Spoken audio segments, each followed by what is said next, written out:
Bonjour à tous, c'est Nicolas et nous allons aujourd'hui voir comment modifier la place d'une forme par rapport au texte dans l'application Word sur iPad.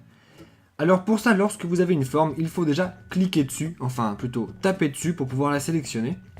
Et vous êtes renvoyé normalement vers l'onglet Forme de votre ruban. Si ça n'est pas le cas, cliquez bien sur Forme tout en haut, à côté d'affichage, pour être dans le bon onglet.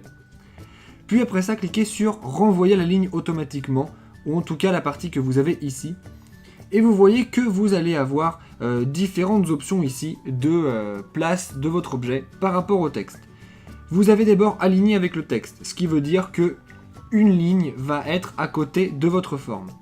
Vous avez aussi encadré, ce qui veut dire que là votre forme va être encadrée par le texte complètement. Vous avez rapproché, ça veut dire que vous avez le texte qui va prendre la forme de votre forme. Par exemple, ici, vous voyez que le texte est mis de manière un petit peu arrondie autour du rond, tout simplement. Comme autre, vous avez aussi au travers. Donc, ça change relativement peu de choses par rapport à rapprocher. Vous avez aussi en haut et en bas, ce qui fait que là, il ne peut y avoir de texte ni sur la gauche ni sur la droite. Puis vous avez derrière le texte et devant le texte, où là, comme son nom l'indique, soit votre forme est derrière le texte, soit elle est devant le texte.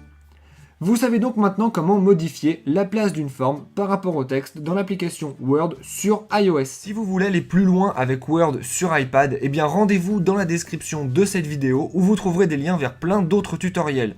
Vous pouvez aussi vous abonner à la chaîne et nous poser vos questions sur Word ou sur d'autres logiciels sur les réseaux sociaux. Merci à tous et à bientôt.